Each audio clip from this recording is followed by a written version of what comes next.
Hello विद्यार्थी मित्रांनो, सगळ्यात कन्फ्युजिंग आणि सगळ्यात अवघड असं जे काही आपलं प्रॅक्टिस सेट आहे ते आहे 12.2.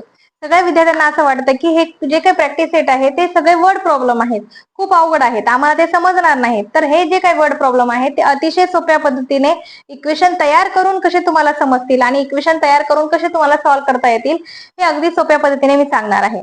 तर आज आपला एक बिग जे काही क्वेश्चन होता, जे की वर्ड प्रॉब्लेम सोडवायचे कसे, ते समजून घ्यायचे कसे, ते मी तुम्हाला आज शिकवणार आहे.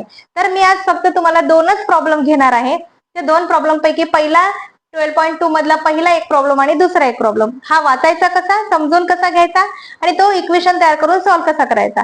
अगदी सोप्या पद्धतीने, कुठेही चूक न होता, कुठेही कन्फ्युजन न करता सोप्या पद्धतीने आपण हा व्हिडिओ काय करणार आहोत तर लास्ट पर्यंत घेणार आहोत. तर तुम्ही माझे हे जे काही दोन क्वेश्चन आहेत ते कन्फ्युजन टाळण्यासाठी पाहत असाल तर नक्की पूर्ण पहा आणि हे व्हिडिओ कसे वाटले ते मला कमेंटमध्ये सांगा. मी अनामिका कुरडे तुमचं पुन्हा एकदा स्वागत करत आहे शिवाय कोचिंग क्लासेस मध्ये आणि आपल्या नवीन प्रॅक्टिस सेट सोबत तुमच्या समोर काय करत आहे तर हे दोन क्वेश्चन सादर करत आहे. तर पहिला क्वेश्चन बघा, आधी आपण वाचून घेऊया, ते क्लिअर कट आपल्याला कसे समजतील हे पाहून नंतर आपल्याला त्याचं इक्वेशन तयार करायचं आहे.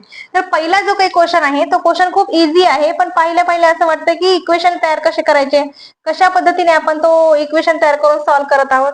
तर हे सगळे अवघड जे वाटणारे क्वेश्चन आहेत ते सोपे करायचे आहेत. पहिला क्वेश्चन आहे बघा, mother is 25 years older than the her son. म्हणजे आई जी आहे ती तिच्या मुलाच्या वयाच्या 25 वर्ष मोठी आहे. Find son's age if after 8 years ratio of son's age so mother age will be the 4/9. आता तुम्हाला याच्यामध्ये असं सांगितलंय की आईचं वय हे 25 वर्ष, मुलाच्या वयाच्या 25 वर्ष जास्त आहे आणि मुलाच्या वयाचा काय करायचं, 8 वर्षानंतरचा रेशो काढायचा आहे आणि son's age so mother age will be 4/8. त्यांनी आपल्याला त्या दोघांच्या वयाचा रेशो दिलेला आहे 4/9. तर सिंपल तुम्ही काय करू शकता, सुरुवातीला आपल्याला आन्सर लिहिताना आपण काय करणार आहोत, आपल्याला काय दिलंय ते क्लिअर कट लिहून घ्यायचं. आत्ताचं टुडेज म्हणजे आत्ताचं तुम्हाला काय करायचं आहे, रेशो काढायचा आहे. रेशो आत्ताचा काढण्यासाठी तुम्हाला एवढं माहिती आहे की आईचं वय, मदर एज, सॉरी आधी मुलाचं घेऊया आपण म्हणजे सोपं जाईल.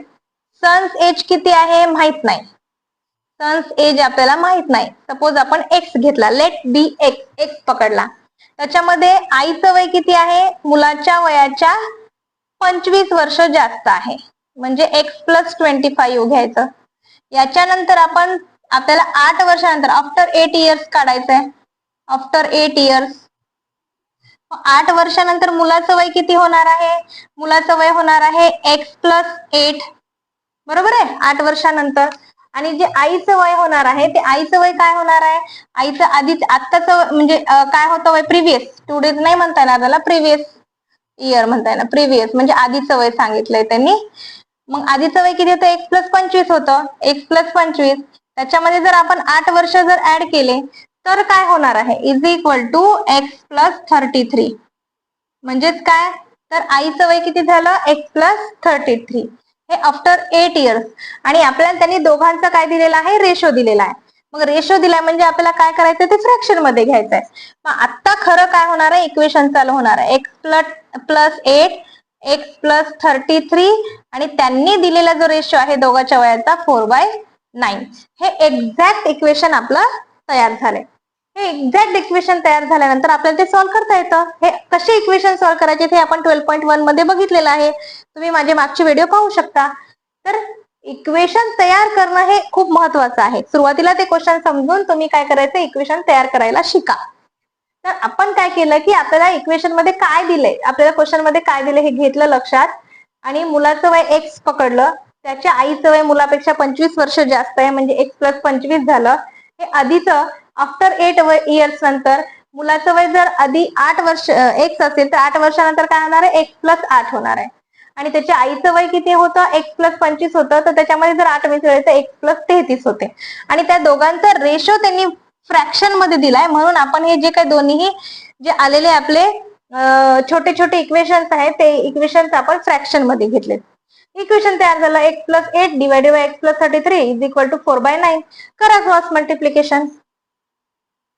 9 into x plus 8 is equal to 4 into x plus 33. आता इथून तुम्हाला सॉल्व्ह करता येतं, पण ठीक आहे, चांगलं आहे. बघा पहा, या दोघांचं मल्टिप्लिकेशन करायचं. 9x प्लस 8 आणि 9चं मल्टिप्लिकेशन करा. 9 8 72 72 is equal to 4x plus 4 त्रिकम 12 ला 2, हातचा 1, 4 त्रिकम 12 ने 13, 132. आता x चे जे काही टर्म्स आहेत ते एका साईडला घ्या. 9x हा प्लस 4x आहे, मायनस 4x होतो, इज इक्वल टू आपले नंबर एका साईडला घ्या. 132 जशाला तसा 72 मध्ये मायनस होतो 72, कारण की इकडे प्लस आहे, तिकडे गेला की तो मायनस होणार आहे. या दोघांची वजाबाकी केली तर काय येणार आहे? 9x मायनस 4x 5x येतो, इज इक्वल टू या दोघांची वजाबाकी करा. 2 मायनस 2 0, 13 मायनस 7. आता 7 मधून 13 काढायचं म्हणजे किती येतं बघा? 8 9 10 11 12 13 6 येतं. हा ठीक आहे, 6 6 6 12 1 13 6 येतं म्हणजे 60. x is equal to 60 divided by 5. मग 60 डिवायडेड बाय 5 जर केला तर 5 1 जा 5, 1 उरला, 5 2 जा 12, म्हणजे therefore x is equal to 12.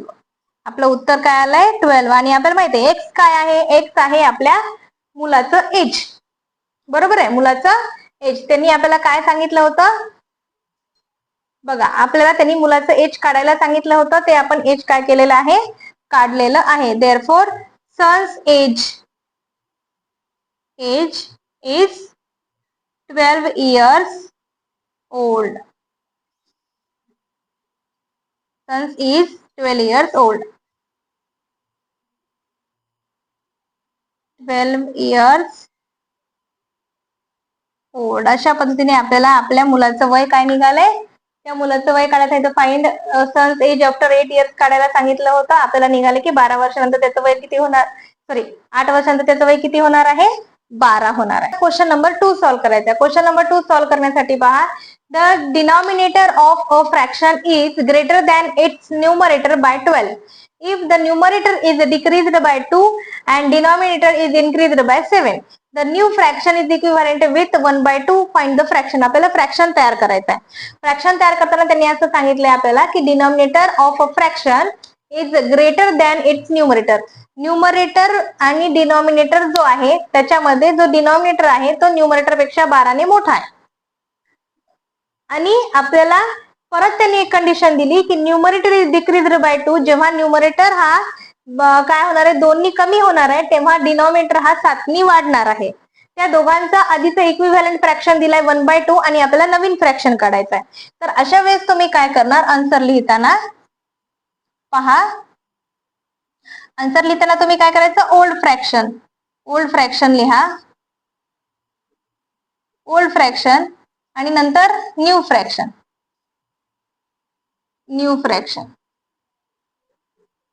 Okay. याच्यामध्ये तुम्ही काय सांगितलेलं आहे? तुम्हाला काय सांगितलंय की एक डिनॉमिनेटर आहे. सपोज आपण काय करूया, ते denominator of a fraction is greater than the 12. आता न्यूमरेटर काय केलं? न्यूमरेटर पकडलं एक्स. न्यूमरेटर काय पकडला आपण? एक्स पकडला. तर डिनॉमिनेटर काय होणार आहे? 12 ने जास्त. डिनॉमिनेटर काय होणार आहे? 12 ने जास्त, म्हणजेच एक्स प्लस 12 होणार आहे. आणि न्यू फ्रॅक्शन मध्ये त्यांनी काय सांगितलं? जेव्हा जो न्यूमरेटर बघा, न्यूमरेटर काय सांगितला त्यांनी? न्यूमरेटर सांगितला की काय होणार आहे? 2 नी डिक्रीज होणार आहे, म्हणजे -2 होईल.